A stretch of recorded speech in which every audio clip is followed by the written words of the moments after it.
말씀드린 대로 12월 기간 동안, 금요기도회 기간 동안 느헤미야서를 통해서 재건의 영성, 다른 말로 하면 재건하는 자의 조건에 대한 교훈을 얻고자 합니다. 여러분들에게 드리는 설교가 아니라 사실은 제 자신에게 좀 다짐하고 싶은, 또 받고 싶은 그런 말씀으로 받고 여러분들과 나누는 그런 금요 시간이 되겠습니다.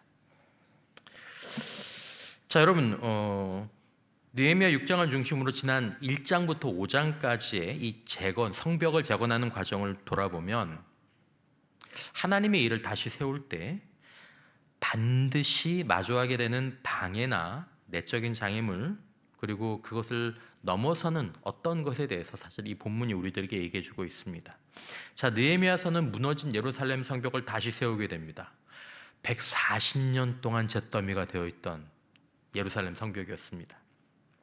근데 52일 만에 오늘 본문에 보시는 것처럼 재건되죠. 여러분, 영적인 재건은 하나의 기적입니다. 근데 이런 느낌이 들죠. 여러분, 52일이 긴 시간입니까? 짧은 시간입니까? 뭐 길면 길고 짧으면 짧지만 140년에 비교해 보면 52일은 너무 짧은 시간이죠. 결과만 놓고 보자면 이런 생각이 들지 않을까요? 야, 52일 만에 재건할 수 있는 걸 몇 년 동안 못했어요? 140년 동안 못하고 있었던 거죠. 아니, 140년 동안 못했단 말이야? 안 했단 말이야? 이렇게 말할 수도 있습니다. 자, 여러분들이 재건을 경험해 보셨는지 모르겠지만 사람이 재건되고 공동체가 재건되고 또 교회가 재건되면 이렇게 말하는 사람들이 있습니다. 할 수 있었던 거네. 기적이 필요한 게 아니었네. 심지어 조금 지나면 뭐 대단한 건 아니야. 뭐 마치 그걸 당연한 것처럼 예루살렘 성벽 52일 만에 뭐 짓는 게 당연한 것처럼 그렇게 말하는 사실은 사람들도 있습니다. 여러분들이 모든 재건을 보시면 그럴 겁니다. 사람이 변했어요. 기적 같은 일인데 뭐 변할 수 있지. 가정이 바뀌었어요. 기적인데 뭐 그럴 수 있지. 예. 일단 일어나면 그건 더 이상 기적이 아니니까. 일어나기 전에는 기적 같은 일인데 일어나고 나면 기적은 아닌 거죠. 여러분, 이루고 나면 당연히 있어야 할 것이 다시 생긴 것처럼 평가될 수 있죠. 하지만 재건이 결코 쉽지 않다는 것을 우리는 52일을 보는 것이 아니라 140년을 보면서 생각하는 것입니다. 이루어질 때는 52일 만에 이루어집니다. 6개월 만에 사람이 딴 사람이 되죠. 1년 만에 지옥 같던 가정이 서로 소통하고 슬슬 웃는 가정이 됩니다. 이루어질 때는 그래요. 하지만 이루어지지 않을 때는 우리 교회 50년 됐죠. 50년이 지나도요. 아니 140년이 지나도 평생이 몇 번을 반복돼도 이루어지지 않을 때는 재건은 이루어지지 않습니다. 교회는 안 바뀌고 사람은 변하지 않고 가정은 그대로입니다. 여러분, 이 차이가 어디서 발생합니까? 어디서 발생합니까? 사람, 그 한 사람의 있고 없음에서 발생합니다. 그 한 사람이 있고 없음이 기적의 일상이 되는 거죠. 여러분, 재건에 대해서 우리가 생각할 때 재건은 방법에 있지 않다는 것을 알아야 합니다. 내년도에 교회가 전략을 잘 세우면, 우리 부서가 어떤 전략을 잘 세우면 재건될 수 있지 않을까? 그렇게 140년이 흐르는 겁니다. 재건의 관건은 사람에게 있습니다. 여러분, 그리고 저와 여러분들이 재건의 사람으로 쓰임받도록 준비되고 연단되고 훈련되시기를 주님의 이름으로 축원합니다. 잘 보시면 사람이 있습니다. 사람이. 되고 안 되고가 일에 달려있지 않다라는 것입니다. 물론 사람이 아니라 누가 하신 것입니까? 하나님이 하셨지요. 그러나 여러분, 하나님의 일은 하나님이 누굴 통해서 하십니까? 사람을 통해 하십니다. 이걸 잊지 말아야 돼요. 하나님 행하여 주시옵소서, 하나님 도와주시옵소서. 우리가 기도 많이 해야 되거든요.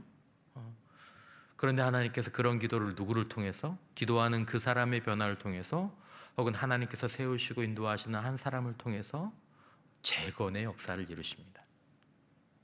하나님의 역사는 하나님의 사람의 있고 없음으로 이루어지는 것입니다. 그래서 우리는 항상 사람을 봐야 되는 겁니다. 하나님을 본다는 것은 바로 사람을 본다라는 의미와, 그래서 이 현상은 같지만 좀 내용은 좀 다를 수 있지만 그런 거죠. 그 첫 번째 조건을 지난주에 살펴보고 함께 도전을 받았습니다. 아마 마지막 설교에는 이것들을 한번 다 엮어서 여러분들이나 저나 다짐하는 시간을 좀 갖고자 하는데, 자, 오늘 두 번째 조건인데, 재건하는 52일의 내용을 자세히 들여다보면 이 재건의 과정이 결코 순탄하지 않았다는 것을 볼 수 있습니다. 누가 주도하셨습니까? 하나님이 주도하셨습니다. 어떤 사람이 있었습니까? 성경에서 가장 위대한 지도자인 느헤미야가 있었습니다. 그런데 52일 동안 이 일이 순탄하지 않았습니다. 1장에서 느헤미야는 예루살렘이 비참한 소식을 듣고 금식하고 울고 기도하죠. 2장에 가면 왕 앞에 나아가서 허락을 받고 예루살렘으로 향합니다. 그리고 3장에 보면 백성들이 각각 자기 집 앞에 성벽을 쌓기 시작하는데, 4장에 들어서면서 방해가 극심해지고 산발락과 도비아가 조롱하고 위협하고 심지어 군대를 동원해서 공격하려고 하죠. 5장에서는 내부에서 경제적 위기가 불평이 터져나오기 시작합니다. 그리고 오늘 본문의 6장, 성벽이 거의 완성되어 갈 때쯤 대적들이 거의 마지막 발악을 하죠. 얼마나 악하게 구는지 모릅니다. 느헤미야를 암살하려고 하고 거짓 선지자를 동원해서 유혹하고, 그리고 그 내부에 있는 귀족들과 내통하면서 방해하죠. 여러분, 우리는 모두 다 재건의 사람이 되어서 내년 한 해 나의 삶을, 또 가정을, 그리고 부서와 목장과 교회를 세우고자 합니다. 내가 잘해야지, 내가 한번 잘해봐야지, 내가 한번 열심히 해봐야지. 그런데 여러분, 우리가 그 일들을 앞두고 반드시 알아야 될 것이 한 가지 있다는 것입니다. 무엇을 알아야 할까요? 내가 이제 하나님, 느헤미야처럼 이렇게 마음에 안타까움과 간절함을 품고 사명길로 나갈 때 하나님의 일, 특별히 무너진 것을 다시 세우는 재건의 일에는 반드시 방해가 있다라는 것입니다. 뭐가 있다고요? 방해가 있다. 여러분 한번 같이 읽어보시겠습니다. 시작. 방해는 예외가 아니라 규칙입니다. 방해가 생겼어요. 방해가 있어요. 그러면 왜 이게 있지? 하는 게 아니라, 방해는 예외가 아니라 규칙이다. 방해는 늘 있는 거야. 오히려 없는 게 이상한 거야. 이걸 꼭 알아야 한다는 거죠. 어렵다고 해서 하나님의 일이 아니다라는 것입니다. 하나님이 약속하신 일이고 하나님 행하신다고 하셨는데, 이거 하나님 일인데 왜 이렇게 어려워? 왜 이렇게 방해가 많아? 이거 하나님의 일 아닌 거 아니야? 그렇지 않다라는 것입니다. 하나님의 손이 함께 하는데 왜 이렇게 방해가 많고 왜 이렇게 더디고, 그래서 하나님의 손이 함께 하지 않는 것이 아니다라는 것입니다. 오히려 하나님의 일에는 사탄이 방해하는 것입니다. 사탄도 역시 사람을 통해, 그리고 환경을 가지고 방해한다라는 것을 알아야 합니다. 우리는 최대한 순탄하기를 하나님 앞에 기도하지만 우리는 그 길을 가는 가운데 방해가 있을 거야. 그것도 대단한 방해가 있을 거야. 그 생각들을 하고 있어야 된다는 것입니다.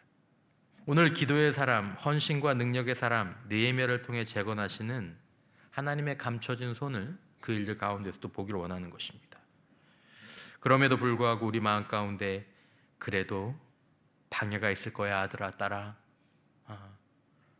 힘든 일이 정말 많을 거고 때려치고 싶은 때들이 계속 있을 거고, 이게 정말 하나님의 일이 맞나 싶은 만큼, 하나님이 허락하신 게 맞나 싶은 만큼 그런 일들이 있을 거야. 그러나 너는 재건의 길로 부름받았다라는 성령의 음성을 듣는 저와 여러분들이 될 수 있기를 축원합니다.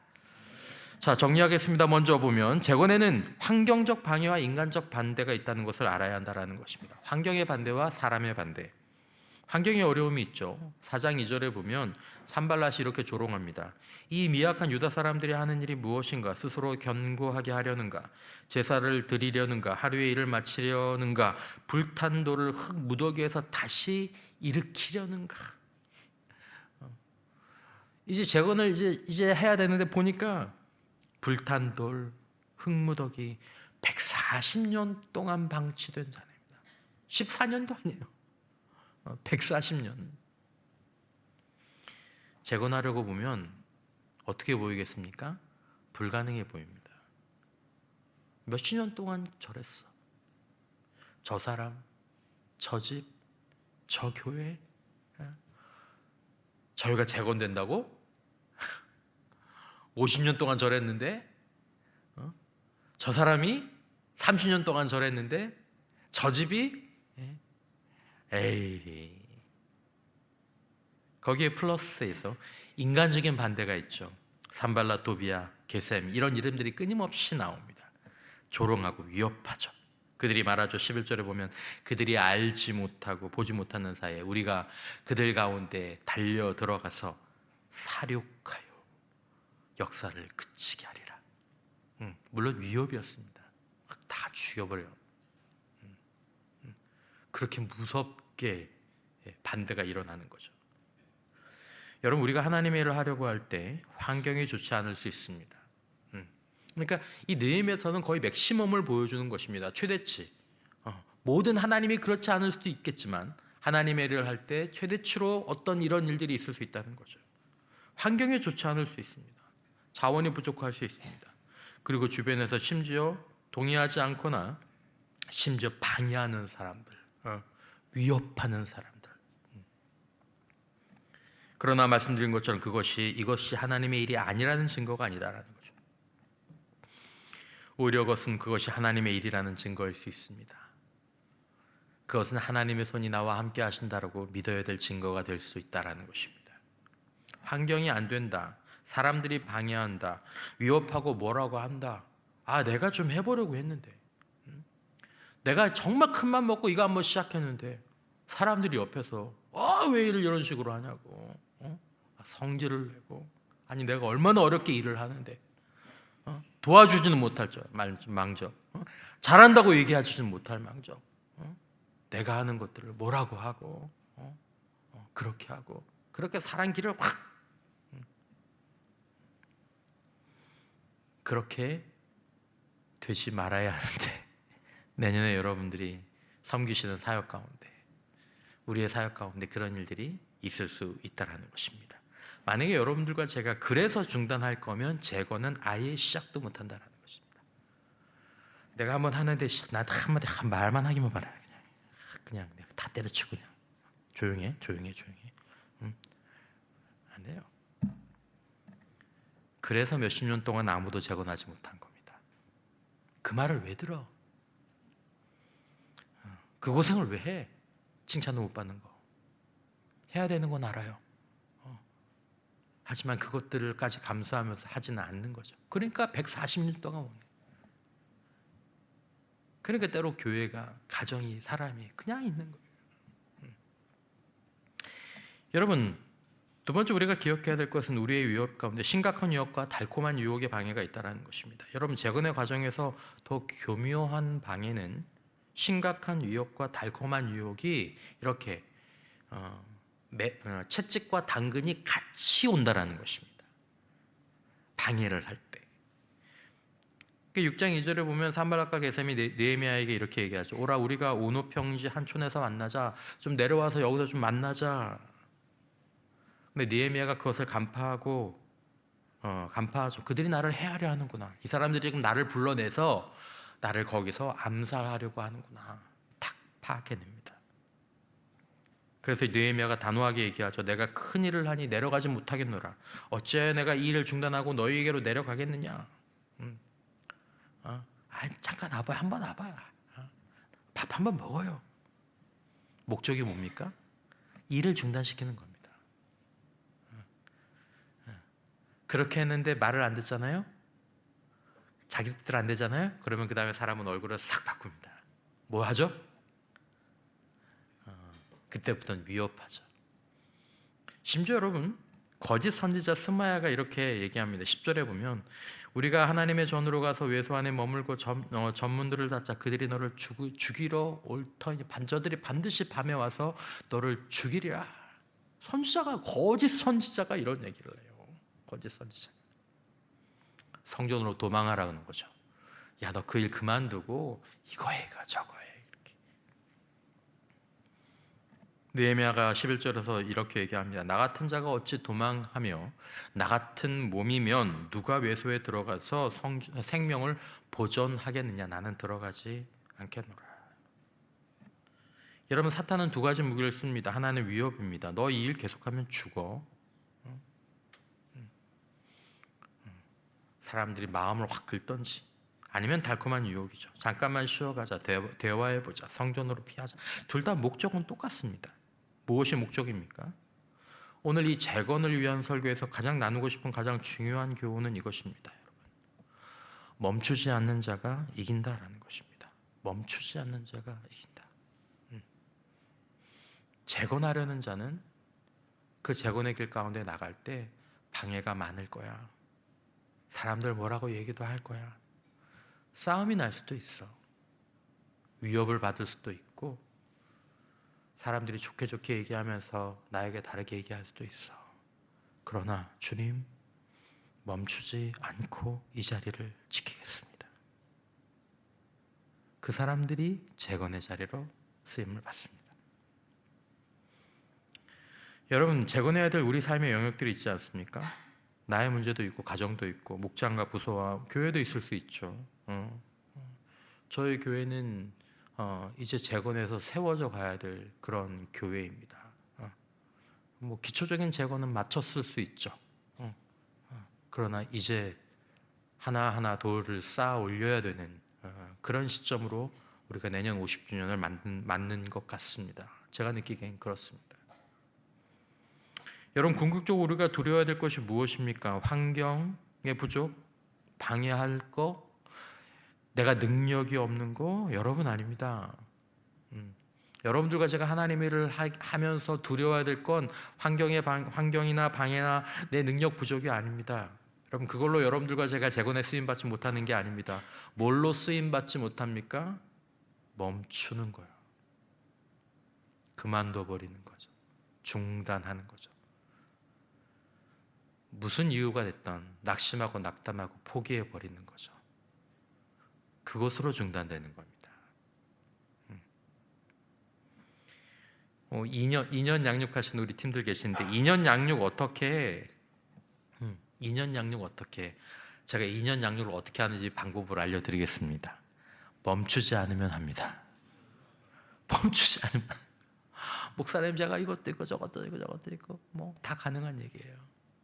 하지만 그냥 멈추지 않고 계속 가시면 됩니다. 그리고 결과는 그때 나타나죠.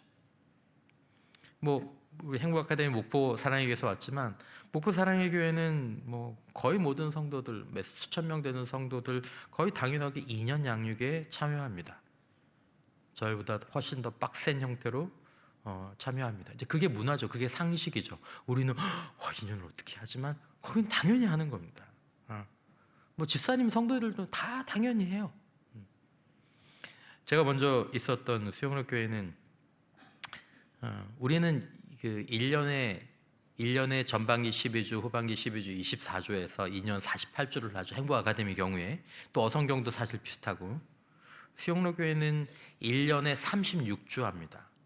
그리고 2년 동안 그럼 72주를 하죠. 72주를 하죠.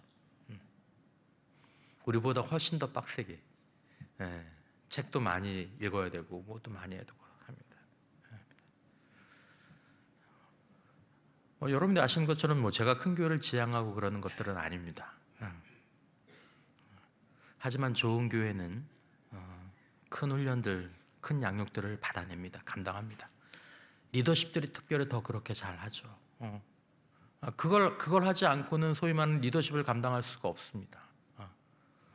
엄청나게 많이 감당합니다. 리더십들이. 그런 것들이 있죠. 여러분, 영적으로 성장하고 성숙하고 변화된 인격, 변화된 삶을 우리 모두가 누릴 수 있기를 축원합니다. 그러려면 반드시 양육받고 훈련에 참여해야 하죠. 양육받고 훈련에 참여해 본 분들이 다른 분들에게 해야 된다라고 얘기하는 데는 다 이유가 있는 겁니다. 여러분 생각해 보십시오. 내가 혼자 독학으로 초등, 중등, 고등, 대학, 석박사, 여러분 사람이 독학으로 어디까지 갈 수 있을 것 같습니까? 몇 명이나 초등, 중등, 고등대학 석박사 독학으로 갈 수 있을 것 같습니까? 거의 없죠. 만약에 저와 여러분들이 그렇게 독학으로 학교를 다니라고 했으면 우리에게 그런 학교하는 사람이 거의 없을 겁니다. 하지만 학교를 다니면 놀랍게도 거의 모든 사람이 그게 다 가능합니다. 그게 양육과 훈련의 힘이기도 합니다. 양육과 훈련을 받으면 쉽게 되는 영적인 내적 재건인데 양육과 훈련을 받지 않으면 거의 불가능해집니다. 그냥 초등 수준에 멈춰 있습니다. 여러분, 훈련은 겉보기에 힘들어 보이지만 사실은 목표를 놓고 보면 훈련은 제일 힘든 길이 아닙니다. 훈련은 제일 빠른 길이고 제일 쉬운 길입니다. 제가 아는 목사님 한 분 가운데 그 목사님은 뭘 배우든지 제일 비싼 코치에게 제일 비싼 프로그램을 받더라고요. 뭐 테니스를 배운다? 그러면 한국 국가대표 출신, 뭐 레슨비 월 30, 뭐 60, 막 이런데. 수영을 배우든 테니스를 배우든 운동을 배우든 다 그런 식으로 배우더라. 하여튼 뭘 배울 때는 무조건 아카데미에 등록해서 그분을 합니다. 그분이 그 모든 것들을 다 잘합니다. 그리고 다 빠른 시간에 합니다. 그분이 능력이 있어서가 아니라 그분이 그런 훈련들을 짧은 훈련들 가운데 참여했기 때문에 가장 짧은 시간 내에 가장 높은 성과를 이루어내는 거죠. 그게 학교의 힘입니다. 그게 양육과 훈련의 힘입니다. 독학, 그게 가장 힘든 일이고 제일 돌아가는 일이고 대부분 실패하는 길입니다. 대부분 실패하죠. 영적 성자 못 이룹니다. 장담하고 말씀드립니다. 장담하고. 여러분들 양육훈련 받지 않으시면 영적인 지도력 발휘 못하십니다. 제가 장담하고 말씀드립니다. 목사님 어떻게 그렇게 말씀할 수 있습니까? 지금 보시면 알 거예요. 여러분들의 지도력이 통하지 않는다는 거, 영향력이 가지 않는다는 걸. 내가 더 노력하면 힘듭니다, 여러분. 그러니까 하나라도 빨리 양육과 훈련에 참여해 보면 하나님께서 나를 이렇게 전인격적으로 균형 잡게 만들으시는구나. 그래서 교회가 그 양육 훈련을 다 있는 거예요. 그래서 뭐 큰 교회든 작은 교회든 양육 훈련 받지 않은 분들을 지도자로 세우지 않는 이유가 거기에 있는 거예요. 라이센스 따려고 하는 게 아니다라는 겁니다. 애들이 초등학교, 중학교, 고등학교, 대학교 막 이렇게 슬렁슬렁 다니는 것 같아도 그거 다녀오면 나중에 소위 말하는 사람이 되는 줄 믿습니다.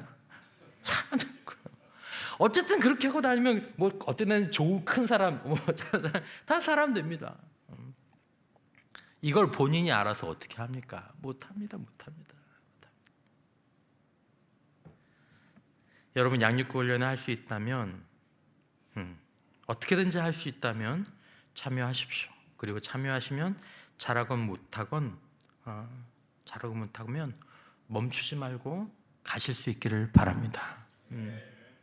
여러분, 지난 1년을 훈련을 하는 기간 동안 우리 곁을 떠난 성도들도 계십니다. 성도들 계십니다. 요즘은 잘 쓰지 않지만 옛날에 칼훈련, 옥하는 목사님 제자훈련 시작할 때 선서합니다. 그 선서문 가운데 이 부분이 들어있습니다. 어떤 부분? 왜냐하면 12주 훈련하다가 한 2주를 빠지면 탈락이거든요. 그러니까 선서하면서 훈련하는 동안 죽지도 말고, 실제로 있어요. 아프지도 말자. 그래서 좀 너무하다 싶지만 그거 안 빠지려고 링거 끼고 이거 달고 훈련해 오는 전설 같은 이야기들도 있습니다. 언제 우리가 주님의 부르심을 받게 될지 알 수 없습니다. 여러분, 지나고 나서 혼자 결코 이룰 수 없던 곳에 여러분들이 이르게 될 것입니다. 물론 거기가 또 다른 시작이겠죠. 곁길로 샜습니다. 죄송하고. 자, 세 번째 알아야 될 것은 내부의 적이 있다는 것입니다. 내부의 적. 내통하는 자들과 배신이 있습니다. 여러분, 더 깊은 아픔이 어디서 옵니까? 내부에서 옵니다. 내부에서. 17절에서 19절 말씀 보면, 또한 그때 유다의 귀족들이 여러 번 도비아에게 편지하였고, 도비아가 밖에서 공격하는 사람이잖아요. 도비아의 편지도 그들에게 이르렀으니 도비아는 아라의 아들 스가냐의 사위가 되었고, 도비아의 아들 여호하난도 베레게야의 아들 부술람의 딸을 아내로 맞이하였으므로 유다에서 그와 동맹한 자가 많음이라. 아니, 이게 하나님의 일인데, 외부의 적과 유다의 귀족들 가운데 그 사람들하고 계속 동맹하고 있는 거예요. 이게 소위 말하는 마귀하고 소통하고 있는 거예요. 귀족인데, 지도자인데 마귀하고 소통하고 있는 거예요. 그런 사람이 우리 부서에, 우리 목장에, 우리 교회에 지금은 없지만 있을 수도 있는 거죠. 발생할 수도 있는 거죠. 어떤 하나님의 큰 일 가운데. 여러분, 이게 영적인 지도자들이 겪을 수 있는, 또 하나님의 사역들을 재건하려고 할 때 겪는 가장 깊은 아픔 가운데 하나입니다. 정말 내 동역자가 되어줘야 될 사람이, 정말 나를 격려해주고 나를 지원해줘야 될 사람이 그 마음 가운데 사단이 들어가서 계속 그냥 긁어내리는 거예요. 계속 뒤로 끌어다니는 거죠. 그래도 앞으로 나가야 될 줄 믿습니다. 그래도 버텨야 된다는 거죠. 밖의 적과 싸우는 건 견딜만 하죠. 그러나 안에서 배신당하는 거, 함께 일하던 사람이 뒤에서 칼을 꽂는 건 견디기 어렵죠. 여러분, 재건의 과정에서 우리는 내부의 적을 만날 수 있다는 것을 알아야 합니다. 이것 때문에 건강을 상하시는 사역자들도 계시죠. 건강관리를 잘 해야 된다라는 전제하에 뒤에서 칼을 맞더라도 주님, 저는 앞으로 나가겠습니다. 그래야 재건할 수 있는 거예요. 아마 교회 정도의 재건에는 그런 마음들이 필요할 겁니다. 하나님, 제가 뒤에서 칼을 맞더라도 이 길을 계속 가겠습니다. 그렇게 쓰러진 아버지를 보면서 나는 다시는 목사가 되지 않으리라. 나는 절대로 하나님의 일 같은 건 하지 않으리라. 평생을 교회를 위해서 그렇게 일했는데 칼 맞고 쓰러져서 비참하게 돌아가신 아버지를 보면서, 하지만 그 부르심을, 또 하나님의 인도하심을 거부하지 못하고 하나님의 목사로 쓰임 받아서 이번에 사랑의 교회 담임 목사로 간 젊은 목사님이 그 아버지가 그랬죠. 그 아버지 그랬어요. 여러분, 함께 일하던 사람이 등을 돌릴 수 있습니다. 그러나 느헤미야는 그들 때문에 일을 멈추지 않았습니다. 내 실망했다, 배신감 느낀다. 그래도 멈추지 않았어요. 거기서 멈추면 재건 못합니다. 그래서 재건이 어렵다는 거죠. 52일 만에 될 게 140년이 걸려도 안 되는 이유가 재건에 이런 과정들이 있기 때문입니다. 그러나 여러분, 영적 재건에서 가장 위험한 장애물이 아직 나오지 않았습니다. 여러분, 우리에게 가장 위험한 장애물이 무엇인지 아십니까? 그것은 바로 낙심과 낙담입니다. 낙심과 낙담. 이게 제일 위험한 장애물이고, 바로 이것 때문에 재건의 역사들이 조금 하려고 하다가 개인에게서 멈추고, 가정에서 멈추고, 목장에서 멈추고, 교회에서 멈추게 돼요. 제가 이렇게 봐도 그래요. 이제 좀 막 주님의 일을 좀 이렇게 좀 해보려고 하는데 뭐 때문에 한번 낙심이 와요. 뭐 때문에 한번 낙담이 와요. 그러면 또 주저앉아요. 그렇게 또 몇 년 흘러요. 그러니까 조금 해볼까 하다가 또 낙심이 오고, 낙심을 주저앉고 그렇게 10년, 20년 훌쩍 지나가요. 오늘 보면 4장 10절에 보면 유다 사람들은 이러기를 흙무더기가 아직도 많거늘 짐을 나르는 자의 힘이 다 빠졌으니 우리가 성을 건축하지 못하리라. 딱 중간쯤 왔을 때 유대의 백성들이, 느헤미야서에서 굉장히 중요한 본문인데 이렇게 얘기하는 겁니다. 딱 중간쯤 왔을 때 흙무더기가 아주 많은 거예요.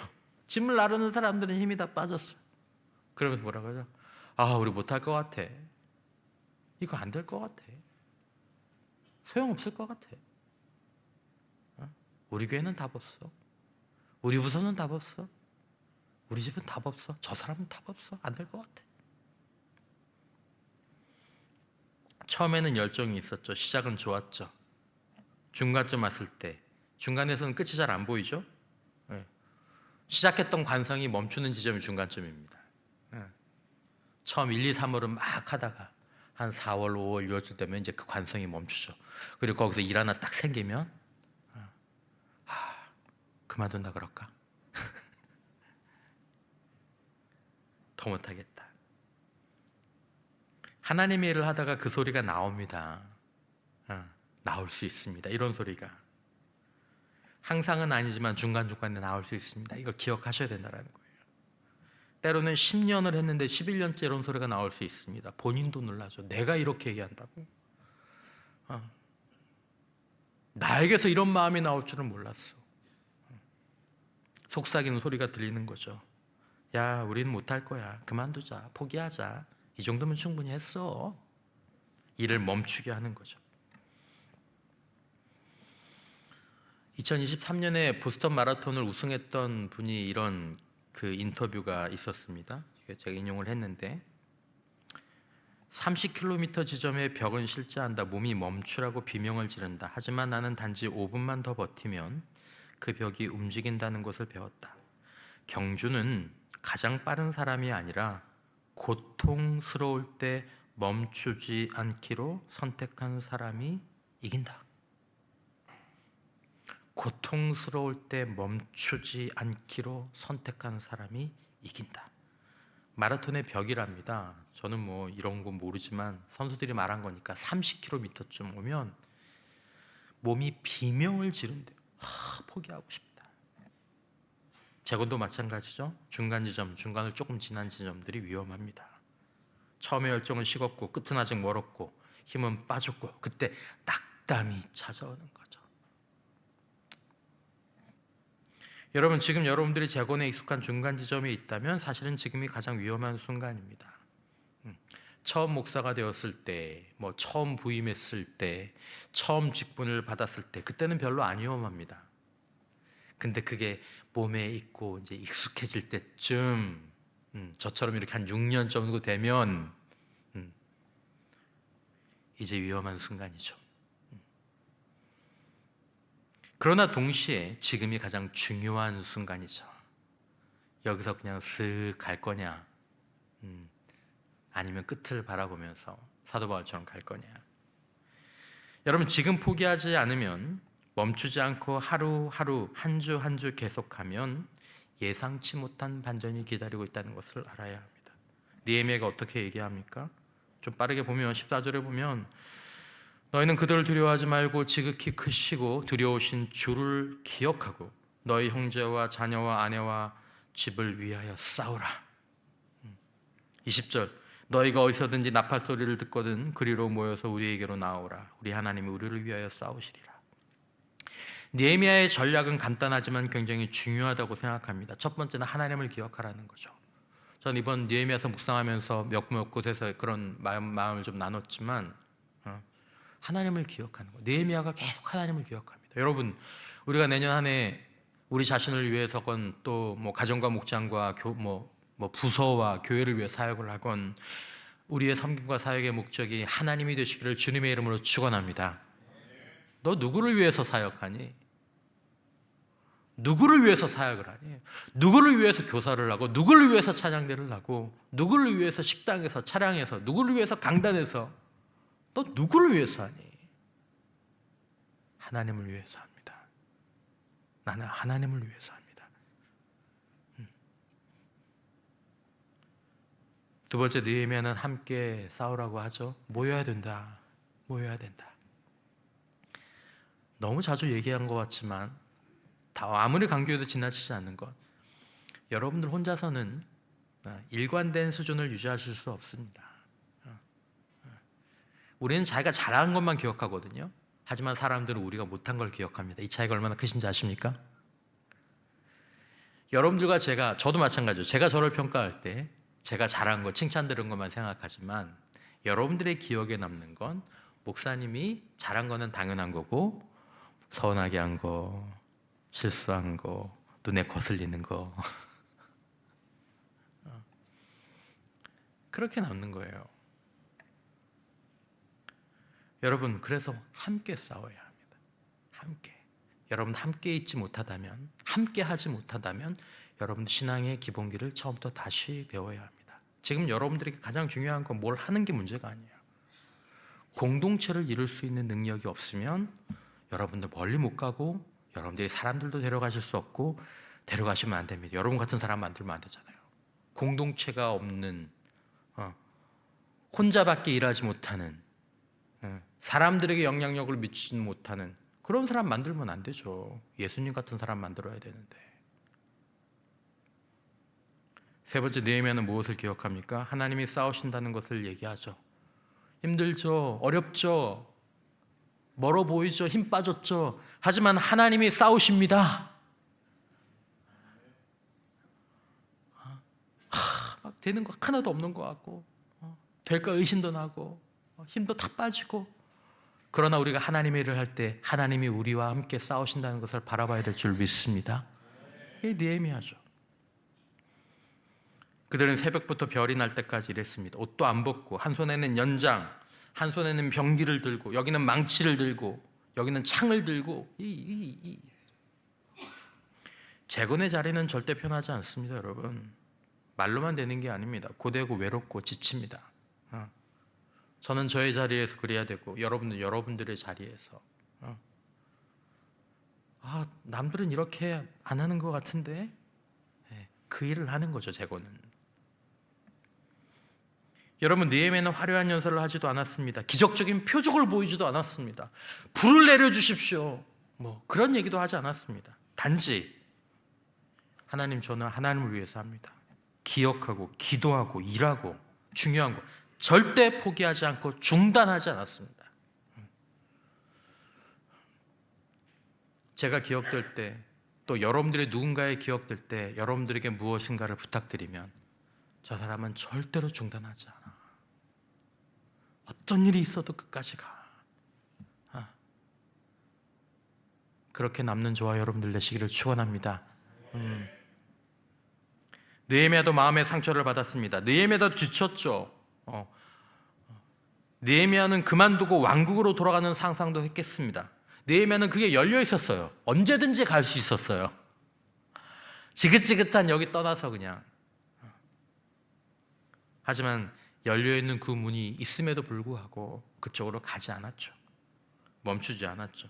52일 동안 버텼습니다. 그리고 반전이 일어났죠. 반전은 무엇입니까? 바로 그의 대적들이 낙담하는 겁니다. 오늘 읽으신 이 본문입니다.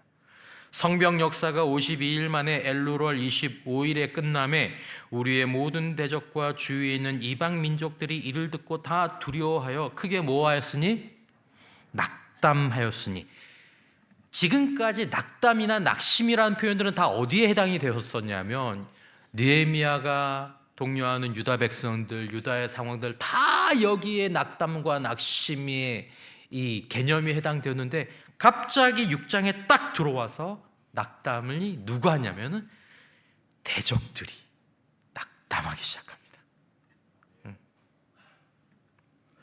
성벽 공사가 진행되는 동안 대적들은 이스라엘을 낙담시키려고 혈안이 되어 있었습니다. 얼마나 열정적으로 방해했는지 모릅니다. 너희는 여우가 올라가도 무너질 거야. 하나님이 너희를 버렸어. 끊임없이 낙심하고 하지 않고 낙담하지 않고 공격했습니다. 그런데 결과가 무엇입니까? 느헤미야와 백성들이 끝까지 포기하지 않고 견뎌냈습니다. 계속 가는 겁니다. 뭔 소리를 듣든지 뭔 일을 하든지 나는 이 일을 한다 하는 겁니다. 그리고 이제는 오히려 대적들이 크게 낙담하게 되었습니다. 각자에는 각자의 영적인 싸움이 있습니다. 저의 영적 대적들이, 그리고 여러분들의 개인과 가정의 영적 대적들이 낙담할 때까지 견디는 저와 여러분들 되시기를 축원합니다. 우리가 그 자리를 지키면 결국 그들이 낙담하게 된다는 것이 오늘 말씀의 가장 중요한 부분입니다. 오늘 본문에 나오는 영적 교훈은 아주 선명합니다. 무엇입니까? 우리가 낙담하여서 중단하지 않으면 결국 악한 대적들이 낙담하게 된다는 것입니다. 내가 낙담해서 중단하지만 않으면 결국 악한 대적들이 낙담하게 된다는 것입니다. 이것이 영적 전투의 법칙이라는 것을 기억하십시오. 낙담의 유혹은 찾아온다. 그러나 그때가 제일 중요하고, 그럼에도 불구하고 내가 걸어온 그 길을 계속 걸어가면 결국은 대적이, 지금까지 결코 낙담하지 않을 것 같던 그 대적이 어느 한순간 낙담하는 그 일들이 일어난다. 이걸 기억하라는 거죠. 우리가 믿음의 길을 가고 기도의 성벽을 쌓을 때 사탄이 그만해 소용없어 라고 얘기합니다. 하지만 여러분, 우리는 그 순간을 계상하고 예상하면서 keep going, keep going, keep going, keep going, keep going, 계속 가자, 그래야 되는 거죠. 우리가 끝까지 하나님의 약속, 이거 하나님의 일 맞아? 맞아. 내가 이렇게 하는 하나님의 뜻 맞아? 맞아. 하나님 도우신다고 약속하셨어? 그래. 그러면 기도의 자리를 지키고 사명의 자리를 지키면 마침내 사탄이 떠나가게 되는 것입니다. 포기하지 않는 우리가 하는 것이 아닙니다. 하나님이 역사를 이루시는 것입니다. 이걸 경험해 본 사람들은 압니다. 경험해 본 사람은 알아. 신약 성경에 나오는 유명한 표현이 있죠. 물 떠온 하인들은 알더라. 낙담하지 않은 건 나예요. 맞아요. 내가 열심히 하긴 했어요. 근데 누가 하신 걸 알아요? 하나님이 하신 걸 압니다. 하나님이 하셨어. 하나님이 다 하셨어. 나는 그냥 거기 서 있기만 한 거예요. 하나님이 잘하게 하실 줄 믿습니다. 내가 재건되고 우리 학생들, 목장 식구들, 가정들이 재건되고 교회가 재건될 줄 알아야 한다는 것입니다. 내가 뭐 하지만 않으면, 낙담해서 중단하지만 않으면 어떤 교난이 있습니까? 가정의 문제, 사업의 문제, 건강의 문제, 교회의 재건. 낙담하지 말고 중단하지 않으면 됩니다. 낙담 중에도 멈추지 않고 지속하면 결국 대적이 무너지는 것이죠. 여러분, 낙심과 낙담과 실패와 실망의 시간은 예외가 아니라 필수라는 것을 내 마음에 기억하고 준비해야 합니다. 그것이 느헤미야의 자세였고 우리가 배워야 될 재건의 영성입니다. 여러분, 우리는 실제적인 지침 몇 가지를 기억합시다. 첫 번째, 우리가 기도로 시작하고 기도로 버티자라는 것입니다. 다 살펴보진 않았지만 느헤미야는 기도의 사람이었습니다. 1장 4절에 예루살렘 소적을 듣고 기도했고, 2장 4절에 왕 앞에서도 기도했고, 4장 4절에 조롱당할 때도 기도했고, 4장 9절에 위협받을 때도 기도했습니다. 그리고 느헤미야서의 마지막 장까지 느헤미야는 기도로 마치죠. 문제가 있을 때마다 먼저 기도했습니다. 여러분, 기도는 선택이 아니라 필수임을 믿으시기를 바랍니다. 재건의 자리에서 가장 중요한 것은 능력이 아니고 그 낙담과 위기의 시간에 찾아올 때 이 사람이 기도를 선택하고 기도할 수 있느냐 없느냐, 여기서 결정이 나는 것입니다. 난 계속 가야지. 아무리 결심해도 기도하지 않으면 중단하게 될 겁니다. 때려치우게 될 겁니다. 그러면 여러분, 기도가 없이는 우리는 하나님의 재건도 기대할 수 없습니다. 왜냐하면 우리가 중단해버리기 때문입니다. 사람에게 포기해버리고, 가정에게 포기해버리고, 아이들과 부서와 교회 포기해버리고 그 재건을 못 보는 거죠. 다음으로 우리는 작은 자리를 충성되게 지켜야 될 줄 믿습니다. 느헤미야 3장에 보면 금은 세공업자도 성벽을 쌓고 향품업자도 제조업자도 관리도 성읍을 절반을 다스린 자도 다 함께 쌓습니다. 자기 집 앞을 쌓습니다. 자기 집 앞의 벽을. 여러분, 거창한 계획을 내려놓고 내 앞, 목사는 내일, 장로님들은 장로님의 일, 안수사 권사님은 그 일들을, 지사님의 일들을 내 집 앞을 충성되게 지키면 이것이 재건의 시작이 될 줄 믿습니다.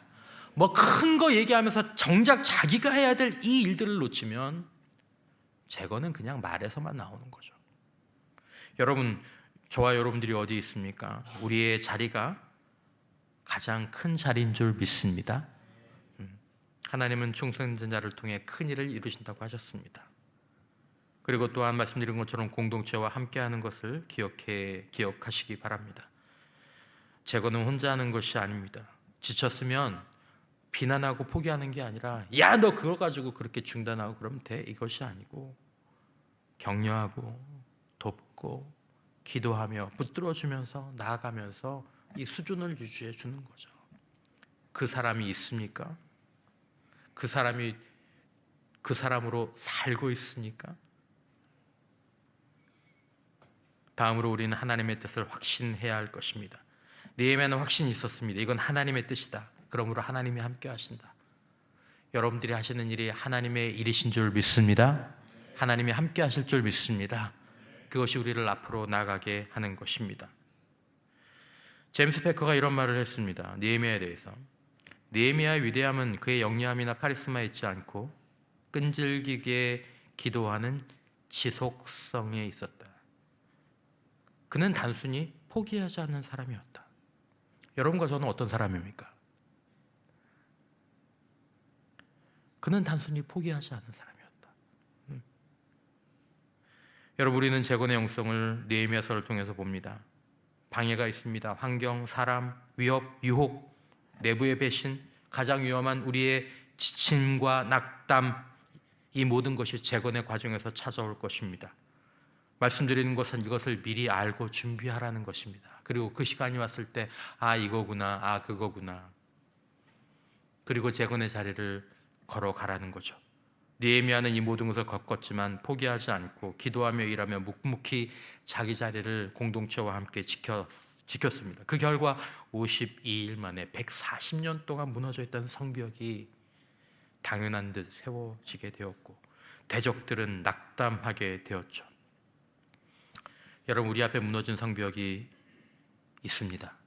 개인적으로, 가정에, 부서와 목장에 만족하십니까? 교회에 만족하십니까? 세워야 될 것들은 없습니까? 그것이 보인다면 포기하지 마시기 바랍니다. 포기만 하지 않으시면 됩니다. 50년이 51년, 51년이 52년 그렇게 넘어가도록 두지 않겠다라는 결심이 필요한 거죠. 할 수 있는 것을 최선을 다해 멈추지 않고 하기만 한다면 하나님이 거룩한 반전을 이루실 것입니다. 어느 시작자가 말한 것처럼 재건은 절망에 대해서 아니요라고 말하고 자네가 너무 커 보일지라도 하나님의 미래에 대해서 예라고 말하는 것이다 라고 했습니다. 절망에 대해서는 아니야 라고 얘기를 하고 하나님의 미래에 대해서는 예라고 얘기하는 것이죠. 여러분, 오늘 우리의 자네 앞에서 무너져버린 내 개인의 성벽, 가정의 성벽, 사람의 성벽, 또 느껴지는 것이 있다면 교회의 이 성벽 앞에서 우리와 자네와 절망에 대해서는 아니야 라고 말하고 하나님이 우리에게 말씀하시는 그 미래에 대해서는 예라고 말할 수 있는 그런 밤이 되시기를 주님의 이름으로 축원합니다. 이 재건의 영성을 품고 새해 재건의 사역으로 나가는 우리 모두가 되시기를 주님의 이름으로 축원합니다.